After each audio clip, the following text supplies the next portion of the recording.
The functionality of this ramp elasticity motor employs several elements of physics, like the decomposition of forces in a ramp, the tangent component of the force, the elasticity of a material in action and reaction. In the respective drawing, a base is used, 2 circles made of an elastic steel. Each circle has a groove on each part and they are mounted on 6 carts. Each has in its components 2 rollers on bearings, with 1 nose each, in order to roll on the grooves of the circles. The carts A1 and A2 have each 2 fixed rolls. The carts C1 and C2 have each 2 mobile rolls, each of the rolls being mounted on a balancer in pair. Each pair has in its components 1 left-right threaded screw, so that the circles may be tightened by using the balancer. The functionality of the motor is based on using minimum 2 assemblies. One assembly must consist of 3 carts, C1, A2, C2. The 2 assemblies are oriented parallel on the circles.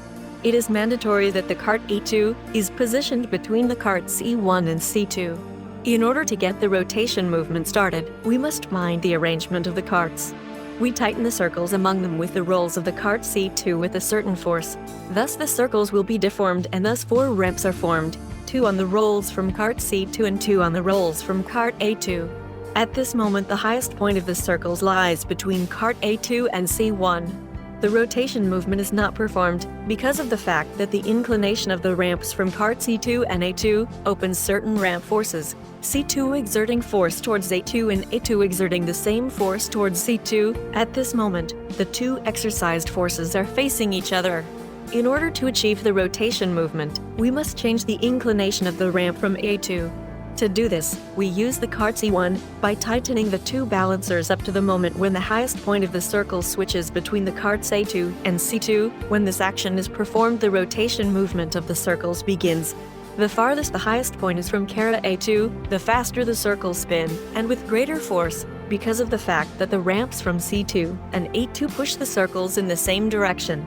Returning to cart C1, to avoid the rolls climbing in ramp and to avoid annulling part of the motor force, we use the tangent component of the force. The power of the motor is transmitted further through the cart A2 or A1, or both. They are subject to the greatest tension of the circles.